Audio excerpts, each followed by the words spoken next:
Hey guys, welcome to the channel, and in this video I will show you how to sign in with Google to Underdark.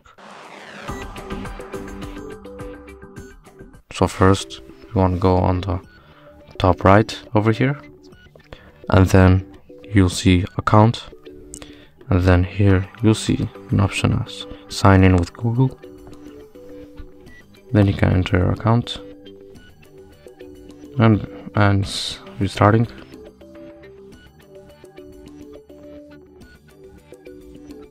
So it's logging in here, as you can see, loading data.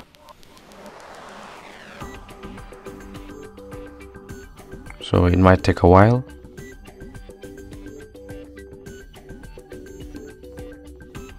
And as you can see, you have now created an account. Here you can see the option. And basically that's it. That is it for this video. Make sure to like, comment and subscribe, and see you in the next video.